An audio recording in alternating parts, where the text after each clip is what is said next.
What's up, levelers? Welcome back to another episode of High Level Chronicles, where we dive deep into the world of video games, cannabis, and entertainment.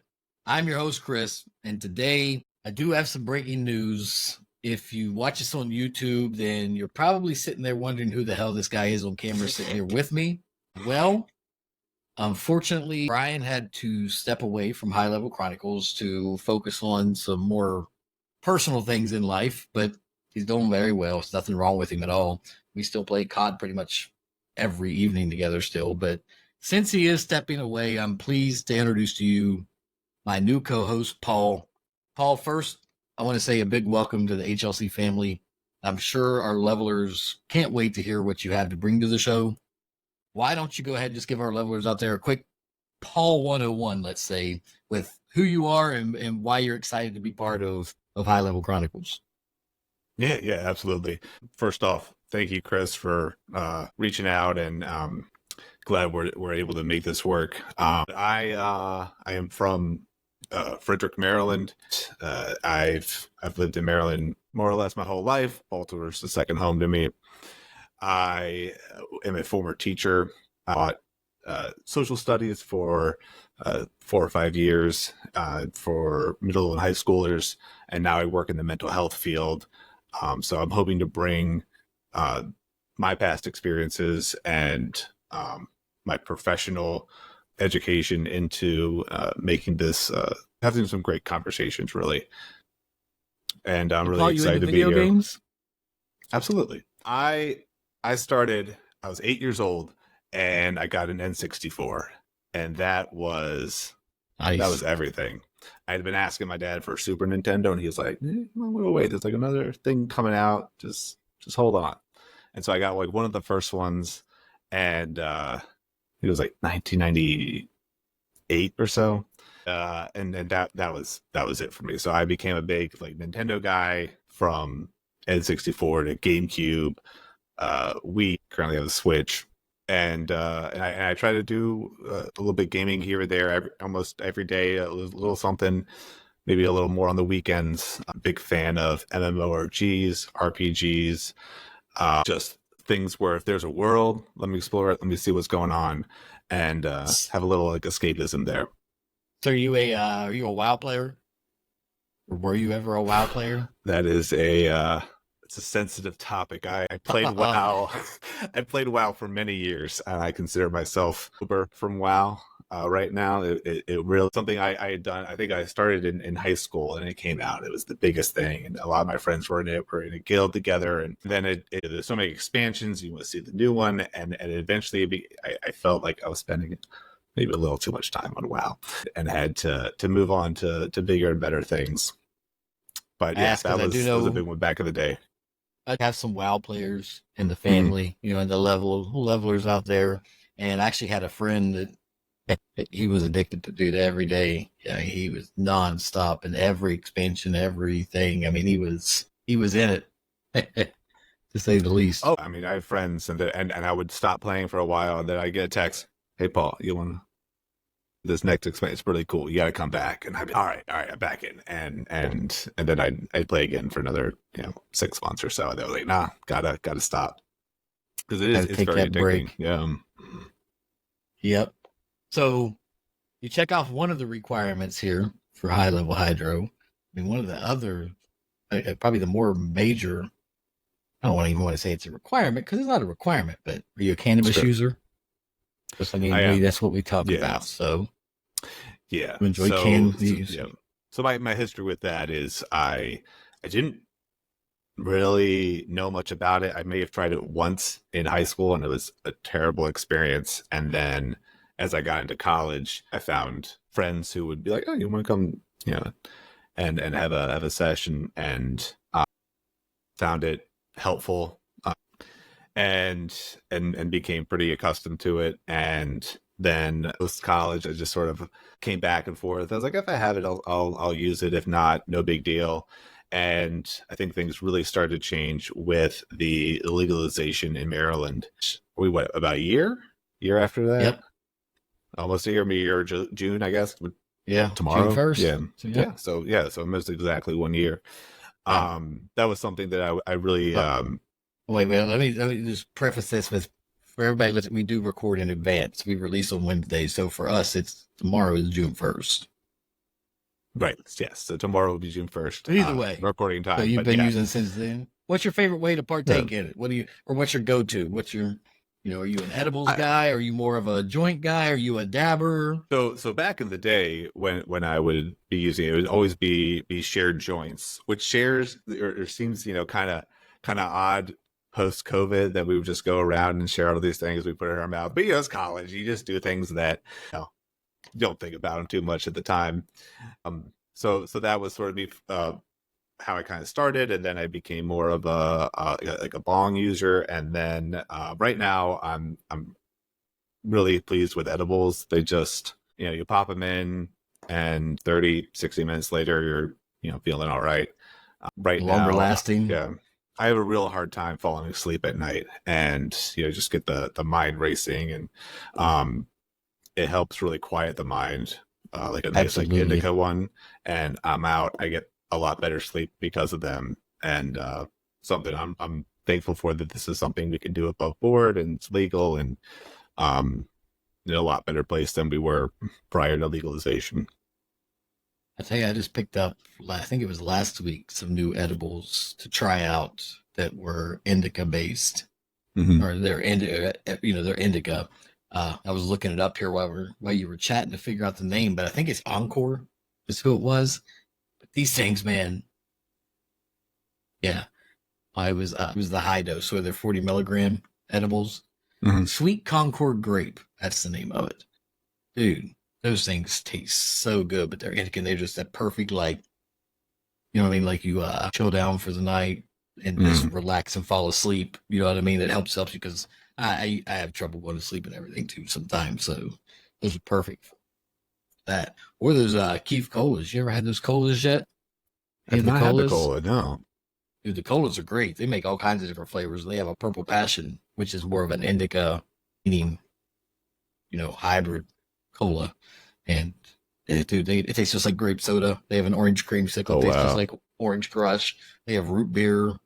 I have a bunch of them in here. I got them. They had them on sale the last time. I picked up one of each flavor to try, and I've tried every one now. I've picked up 2 of each flavor, actually. Tried every one now. They're all good. Only downfalls are only about 10 milligrams, so I don't know your level of what you need, but to me, 10 milligrams is just like 10's fine. Take the edge off. You know what I'm saying? I'm used to the 40s, so. Well, anyway, levelers, we had some major technical issues last week. We didn't get a release in the episode, but don't worry. We're back on track, ready to get you leveling up again. My computer actually, well, I don't want to say my computer took a shit on me, because I messed my computer up. I had to send it off, get it repaired, whatever. I fried my motherboard trying to upgrade. Either way, now I got a bunch of new shit and I'm rocking and rolling. So we're ready. Today, we're going to be talking about the psychology of gaming. But before we get into today's topic, you already know the deal. It's time for our Leveled Up segment. For those of you who are new to the show, this is where we ask our listeners to share what they've been leveling up on and, consuming this week in terms of cannabis. Maybe it's a game that you've been playing, or something interesting you've been watching or binging. So let's look out there and see what we have going on in the world, since we've missed out on some. Jason says, I've been all about that granddaddy purple lately. It's funny, we were just talking about purple stuff, but it's been a stressful week, and this indica strain has been a lifesaver. I've also been binging Stranger Things, finally catching up on season 4. I can't even remember season 4 now. It's been so long. So I'm just ready for the new season. Is that the most recent one? I think they have 4, right? Yeah, 4. 5 is the new season that should be coming out. Might Mouse 002 says, I've been getting lost in Red Dead Redemption 2. There's nothing like a good old Western adventure to take your mind off things.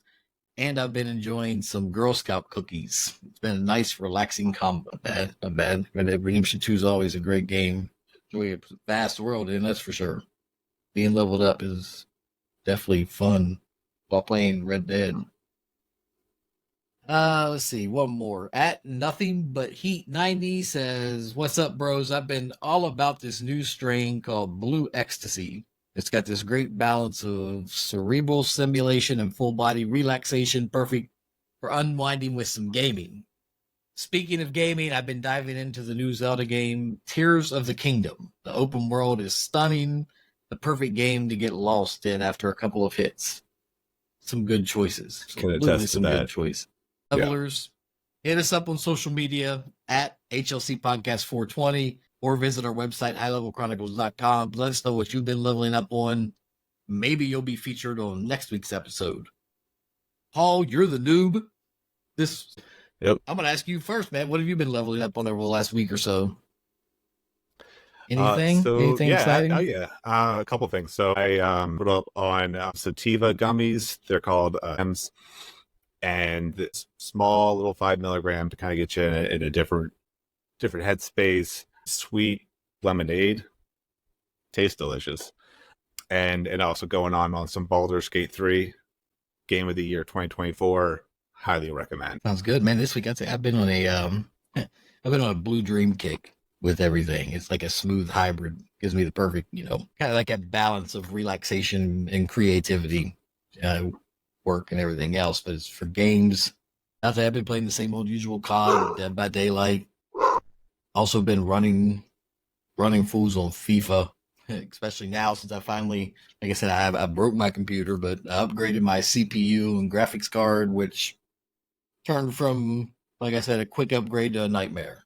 But rocking and rolling now, so all my games are running 10 times faster, 10 times smoother. They have. Nice. Let's dive into the main course for today's episode.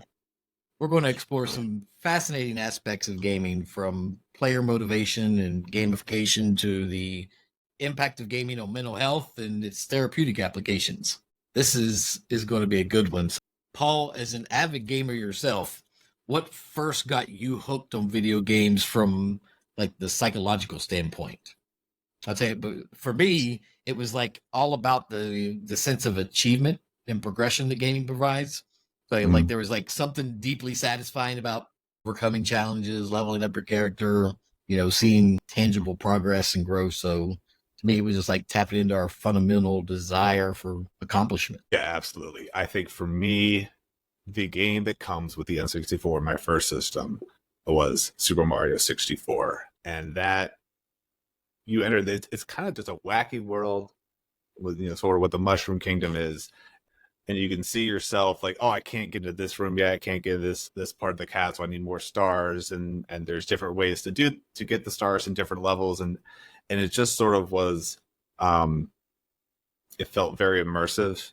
Which sounds odd with how realistic some games look, 20 some years later. But as like a kid, I was like, this is it. This is so much fun.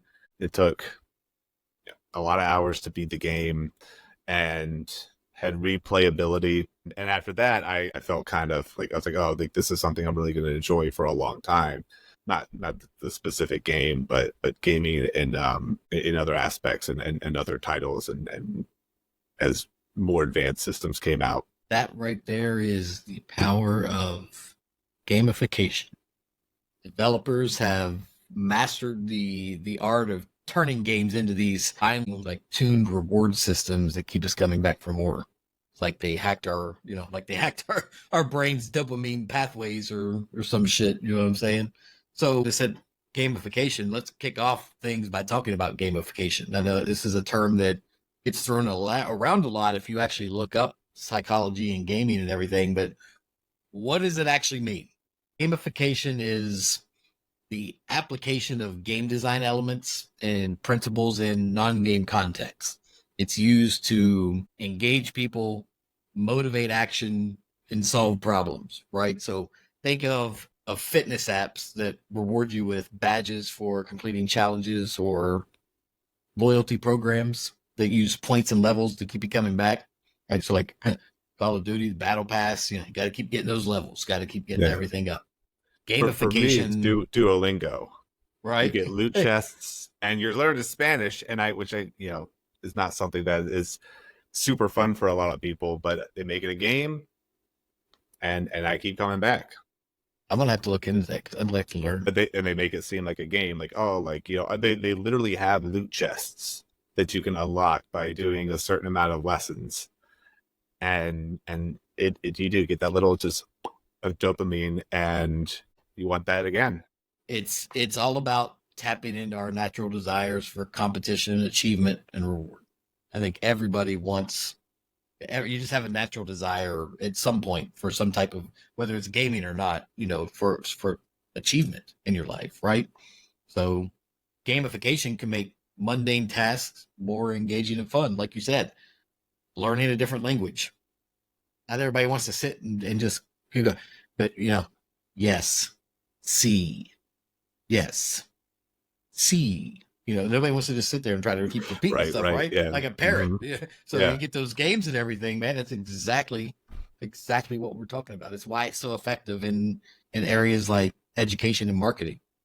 It's almost though, hey, it is about different. It's like they're training us to be lab rats, but like in the most entertaining way possible. Like they can get us to do anything. The right Oh, yeah. I mean, there's market manipulation. If they want your money and you want something that would make you feel good, look good, or improve your life in some way, and they want you to believe that I have exactly what you need. Just look at this. And to a lot of people, they do. Yeah, for It's sure. different than gambling in a way. I mean, Eventually, gambling is just it's you might not be a spending game. your own money. Yeah. Some people do spend real money in games. I mean, I do. I've spent money in games, but either way, we see it everywhere now. You know what I'm Yeah. saying? Like you mentioned with the Duolingo, learning languages, as I mentioned earlier, the fitness apps, which turn workouts into like competitive games, the educational apps that reward you, reward you for completing lessons. The Yeah. psychology behind all this is kind of fascinating because it taps into our motivational side, right? We'd love to be rewarded. We love to achieve, and games provide a pretty clear structure for that. And it's not just about rewards. Gamification also uses other elements like the progress bars, leaderboards, and levels, which keep people engaged and coming back. I know people that strive to be top of the leaderboards in the world. When I used to run an esports team in Call of Duty, one of our guys was he always strived to be in the top 10 of the leaderboard on Call of Duty at all times. That was his thing. It's a powerful tool, it's definitely can be a powerful tool. Yeah, I think part of that is I'm going to speak for myself. I don't want a game that seems completely impossible. I don't want something that I think is too easy. There's a thrill there that comes with a challenge, whether it is you against like an environment, you against AI, you against other players, over a lots of different ways that you could look at that. And like for me personally, I always found if you could make it into like a competition, I'm down. And that could be for anything. I was one of the first kids in my kindergarten to learn how to spell certain words, because I was like, I made it a competition, or it was sort of made into a competition for me, where I was like, I'm going to spell IS, and that's is, and I'm learning how to read. And it didn't really care that I was learning. I cared that I was like beating these other kids and getting their like word rings. We get like, I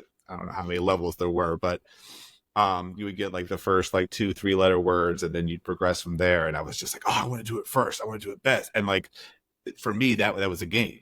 And it obviously helped me later in life, where I was able to like read, before a number of my peers. But that was something completely, low tech, just word cards. But I gravitated to that, and I was like, if I can just make anything challenging and have that thrill come with it, then I'm going to do it, even if it may seem on the surface very just kind of boring. And why would you want to do that unless you have to?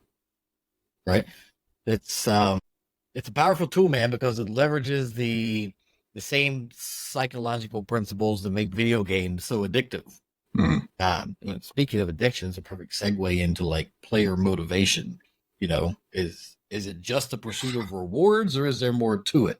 You know what I mean? Like, what drives what drives people to spend hours in front of a screen? You know what I mean? Like there are Yeah. several theories out there. I think one of the most well known is the self determination theory, which focuses on three main needs: autonomy, competence, and relatedness. That's one thing, but for me, it's more like escapism. You know what I mean? Like hey, it's like Mhm. the escapism, the immersion that appeals. That's what appeals to me within it. Yeah, we live, generally speaking, like pretty mundane lives, working 9 to 5s, um, and a lot of games really help you. Well, now I'm not just like kind of my normal person who's, whatever, but now I'm a level 60 mage going through this hellscape of a land, working with other people who are also high levels, and you're working together to have that, or alone, it doesn't really matter, but you're just immersed in the world. They literally, you'll have a character. It's like, what do you want to call your character? And it's like, well, I'm not Paul anymore. um Exactly, dude. you know And within those virtual worlds of games, we can explore new identities. We can take control over pretty much everything nowadays in most of the games. Most all the games, and we're challenging ourselves in ways that are not possible in our everyday lives. You know what I mean? Things that we want to do. And I'll tell you, man, there's some times, and especially I hear it more from gamers like you. And when I say like you, is because I'm more of the like FPS, sports games type of person. mhm. And I can get immersed, like really immersed into the games. But when you get into these open world games and things like that, you can really get immersed, like, and feel like you're in that game. I mean, especially with VR. I mean, we just talked about this on one of the last episodes, but with VR, you can really do that too. But Oh yeah, yeah, dude, it's I mean, crazy. even more so because you are the only thing But you're seeing of that is the world. Yeah, for yeah, sure. and it's like I'm going to preface this with minus chats. Games provide a safe and controlled environment for us to push our boundaries, right? Take risks, Hmm. satisfy our own curiosity without the real world consequences. It's like a psychological playground for adults. Am I right? I mean, virtual playground. It's like, Yeah, I mean, lots of kids. I think more and more are gravitating to like things like Fortnite, Roblox, and Minecraft. Minecraft. Yeah. You can build literally anything in Minecraft, and it's a good learn. That's one of a perfect game to say they're learning to build. Not really learning to build something, but it's giving them more than just a shooter game, more than just the typical game. Can be I know a lot of students who use it for different tools to communicate with friends and to start online groups and school groups out of Minecraft, like extracurricular activities and stuff. It's crazy how we didn't have that back in the day. I'm 42, so I was lucky to go home and play Mario and Duck Hunt on the NES. Right, right. Yeah, On the Sega Genesis. I've never played, but I see clips of it. I've never These, played just Minecraft. it looked. I understand the appeal, but I think it was just something I was like, like more for kids, and I was an adult by the time it I came said the out. same thing about Fortnite though. Before I started playing Uh, Fortnite, I said, "Man, that's for like kids and not for grown ass men." Like, bro, I was wrong. I was so wrong with the people that play Fortnite. But yeah, no, when it came out, I definitely was on that for a bit, and I was like, I yeah, feel like I'm playing with a lot of 14-year-olds, but you I could don't never really know. really tell unless they Yeah, talked. You know what I mean? Because exactly. the Yeah, character yeah, skins were so weird. But it's right. things like that. The online multiplayer experiences and like the gaming communities, they offer a sense of belonging and connection that can be incredibly fulfilling, especially in this increasingly like digitized world we already live in. They've created these vast, I mean, extremely vast interconnected communities where players can cooperate, compete, form relationships, even role play different Oh personas, yeah, right? It's a and whole dimension, a whole new dimension from what we were used to growing up oh before yeah, social interaction. Uh, it's it's there are, amazing. So going back to WoW for a second. I've heard of players having weddings that like are actually real, like players getting married, and then the guild attends the ceremony. there was even sort of, a sadder case. There was a player who died in real life, and they all sort of went and made like a in-game funeral for for him out of respect and things like, which, like, when I hear, like, I've never experienced anything like that, but it sounds amazing, of these close relationships that all, a lot of us yearn for, being expressed through, with people all over the world, and coming together in game to do something in lieu of doing it in real life with all the logistical problems that may have. Yeah, I'll tell you, man, I've made some amazing friends through some of the gaming communities. There's something about, working together towards a common goal and sharing that thrill of victory. It really brings people together. It's like a modern day, like, virtual tribe, but close. What you're talking about actually happened to me. That happened to me, like, when Destiny, you remember Destiny, the game, when people still play Destiny, but when Destiny came out, I played with a group of guys from day one, and played games even before that with them, right? But when Destiny came out, that was our game, and we kind of went to different games together and came back to Destiny together with updates. And it just so happened, a few years back, one of the guys passed away, unfortunately, in a tragic accident.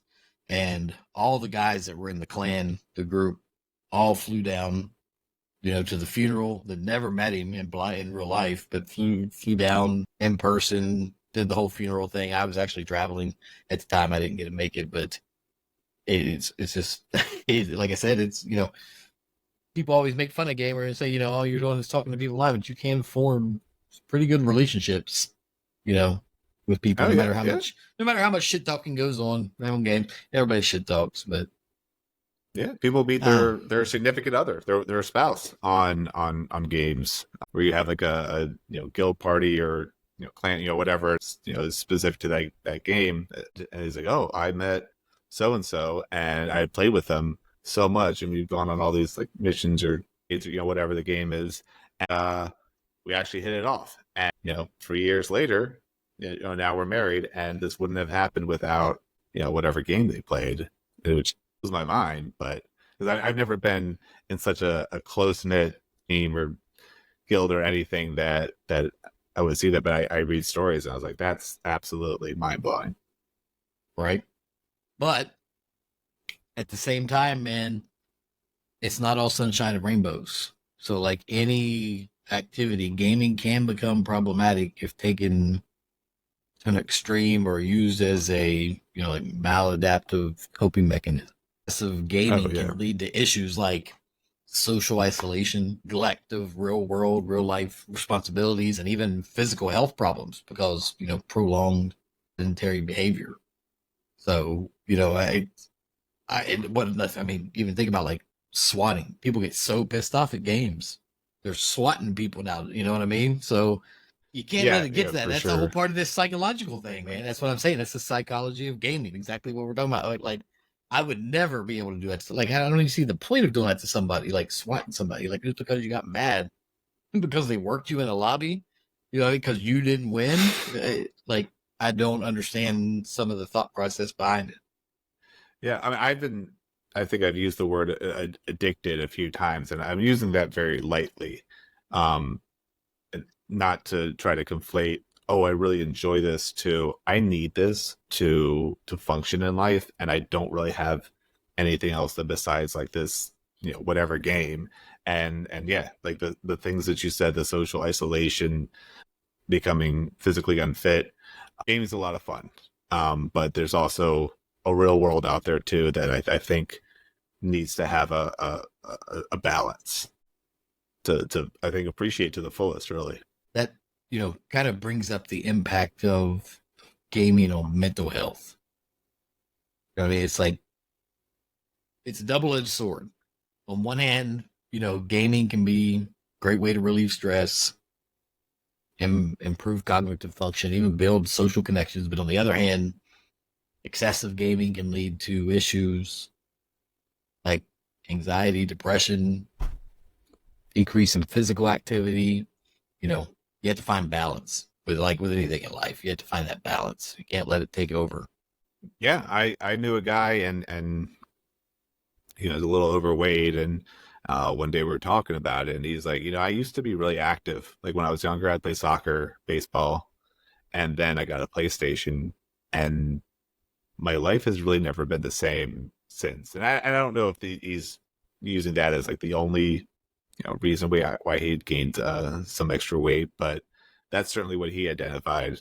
And he was just like, I got a PlayStation and I did not go outside anymore.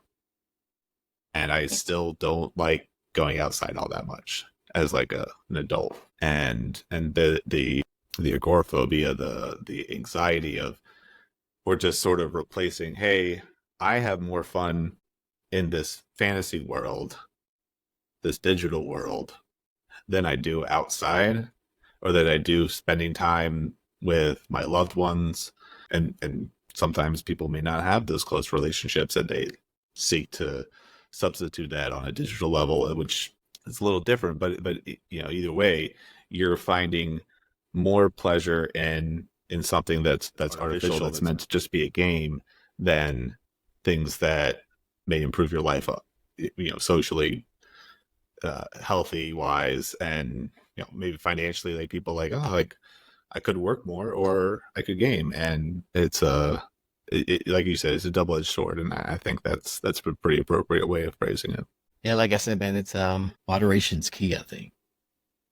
Yeah, for sure. And I've also seen, gaming has helped with, especially, it's helped with some emotional regulation. I've seen some research and stuff done, especially with kids for like autism or ADHD. It's amazing to see how something often viewed as like merely just entertainment can actually have profound benefits on kids with these, disabilities. Mm-hmm. So it's just a testament to the power of games, bro. Like the creativity of developers who are looking beyond just entertainment, building games for these specific groups of children with autism or whatever, specifically for them. So it helps them in a therapeutic way, right? So let's talk about, therapeutic, the therapeutic applications of video games. There's a growing body of research showing that video games can actually be used for more than just entertainment. There's games designed like aimed at helping people with anxiety, depression, even PTSD. There's a game, I don't know if you've ever heard of it, it's called Sea of Solitude, and it tackles mental health issues head on, writing not just a game, but like a journey through the mind for people that have issues with that. So they come out with these How games. do they do that? I'm not familiar with that title. I've never played it. It was part of the research I was doing for this episode, but let's look it up while I'm sitting here. Solid. Had rave reviews, I'll tell you that. 92%. Adventure video game developed, used for Windows. That was in 2019. You navigate dangerous waters, both literally and metaphorically. It's a beautiful flooded world. Humans turned into monsters where they become lonely, but that loneliness takes plenty of different forms in their heads. So you have to navigate through each of those. Actually pretty interesting. Check out. Yeah, that sounds like a cool premise, yeah. I mean, I think even mainstream games can have therapeutic effects. The key is, like how they engage the brain and provide a sense of achievement and progress, which can be beneficial for mental health. Dude, I know there's been plenty of times we've all had horrible fucking days at work. You know what I'm saying? Like just days that you're just like, fuck. And you get on and winning those games that you're playing on multiplayer or achieving that next level of a game, that it can be beneficial for your mental health. That's a win, even though it's a video game world. That's a win for you for the day when you haven't, had the best of days. You know what I'm saying? Yeah, when I come home from work a lot, I kind of need to like process before I really can do anything else. Some days can be especially stressful, and there's a game. I'm trying to think, I hit a lot when I come home from work, and it just sort of you don't got to think about it. It's one of those sort of matching things where you have like an army and you match similar color stones or something. And it's something I don't even really think about what I'm doing. I just kind of have it on. It's a mindless game, and I just sort of go through my day, process it, and then when I'm done, then like I could go about the rest of my day more easily. And my wife would come in and she'd be like, "Yo, why are you playing this game? Like it looks so like just very Yeah. simple." And I was like, I don't know. It's not fun, but it's like helpful in a way. And I don't know if that's probably not the intention of the game, but it's for me. I was like, I just sort of do this brainless thing and think about and prioritize like what was going on and what I got to do the next day and things like that. And it just it's hard to explain, but it's like a processing thing for me, and I get a lot out of that to move on to the rest of my day. Absolutely. I play a game called Royal Match with my phone. I want to say I'm addicted to it. That's my wind down at night too. My wife will look over it. But are you playing that stupid game again? Like, yeah, it's just a basic stupid game. There's no lie. Look, if anybody's listening, if you don't play Royal Match, if you like games on your phone and stuff, like Royal Match, like there are no ads. There is nothing like that. There's no, and you don't pay it for ad free. It's just there's no ads. It's literally a game with no ads. Like helping to save the king or something by matching things? King Richard. I've seen ads. Dude, for that game, I'm telling you, don't download it. Don't do it because it's fucking addicting. It is. You start playing, and then especially I joined the Maryland group where you can join a team. Sure. Now we're all going for this whole weekly stuff. So like I'm like, oh, I got to get my shit done for my team. Got to help out my team. What I'm saying? Right. Yeah, you don't want to feel that you're slacking.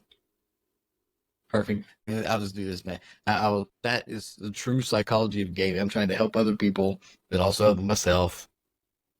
Helping out this publisher of these games with I'm sure I've spent money on that game before to not lose a level. You don't have to. Oh yeah. I don't want to lose my rank in Duolingo. Right? God forbid. So every week competing against 30 other people to try to rank up or maintain a high rank or something like that. I'm gonna have to check it out. SNL. Check it out. Well, I will. I'll preface this. Have I played a lot of Duolingo? Yes. Have I learned a great deal of Spanish from it? Not really. Have I learned a little bit? Have I learned a little bit where I can converse on a basic level though? Yeah. And so that's all you need, man. Yeah. And again, I don't go through it. I'm like, oh, I'm really, really ready to learn some Spanish. I was like, let me see what that green owl's up to, and what kind of experience I can get. We went to we got married in Mexico. We've been to Mexico plenty of times, and everybody speaks English. So I always find a reason like I don't need to learn Spanish. Everybody speaks English, like right? Because they want our dinero, right? Mm-hmm. That's what they want. So they're going to learn our language. Yeah. But it's crazy. Yeah. I'm not trying to go off topic, but when we go to other countries, this is Americans. I'm just saying we expect them to understand English. Mm-hmm. But we don't. Yeah. They don't expect. We should be understanding their language. Not when they come here, we expect them to understand us. So why should we? It's just being an American, man. That's yeah. It is the expectation, and you get very indignant. It's like, oh, speak English. We're in France. Why would they not do that? Well, levelers, that's going to wrap up today's episode in Psychology of Gaming. Paul, any final thoughts on Psychology of Gaming in today's episode? I mean, there's a lot that can go into it. I think we've covered the positives and the negatives of how they get our money, why we find gaming so fascinating, and a little bit of what it does to our brains. And yeah, there's a lot there, and definitely a thought-provoking idea. Well, levelers, we hope you found it as interesting as we did. Remember, share your thoughts with us on the episode at highlevelchronicles.com or on social media at HLC Podcast 420. Thanks for tuning in, everyone. Until next week, stay leveled up. We are out. Thanks for listening to High Level Chronicles. See you next time.